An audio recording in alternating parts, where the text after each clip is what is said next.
Okay, again, I just thought while I'm here in the kitchen, one of my spray bottles is almost empty. So I'm going to do a refill, and I thought, well, while I'm doing it, I'll show you how I do it. Okay, so this is the bottle that I use. I use these small blue bottles and fill them with water, and then I know this is my water-soluble colours with water. And then I've got the bigger ones, see-through, and I know that those are with rubbing alcohol. You can just label them. It's much easier. It's just I started off with these, found that it's quite difficult for my finger sometimes. So I had to buy the trigger ones because I use those more often. So I'm here to just fill this one up, and I thought I'll show you how I do it. So I take the cap off. Now these are the spoons that I use, and apparently they're 1/8 of a teaspoon. I bought a whole heap of them from eBay. So what I do is I put in, if I can get hold of it, that's level about half of one of these little spoons, and I just pop it inside. Okay, and then I'm just going to add some water.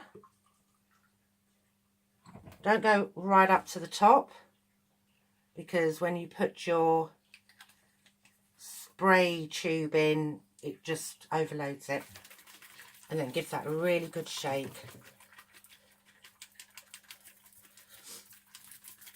Because I've used hot water, that helps speed up the dissolving of the water solubles.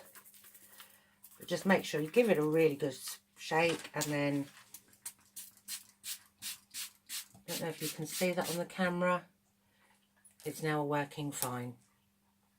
And that's how I get my little water bottle ready.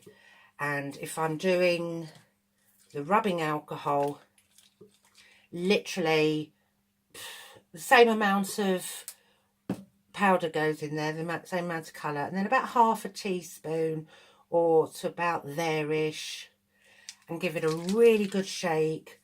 Shake, shake, shake. Make sure it's dissolved, because if it's not dissolved, any little lumps will go up the tube, and that causes blockage. So just make sure you give it a really good shake. Better to put the kettle on and spend the time just shaking the bottle, making sure it's all diluted, and then just fill it up about halfway with rubbing alcohol. 91 or 99% rubbing alcohol. I use 99%. That means it's still got 1% of water plus that little bit of water that I've added. But because we've got 99% of rubbing alcohol, that sort of overpowers, for a better term, the water that's in there. So that's safe to use on your bath bomb. It won't activate it. This will, because this is water.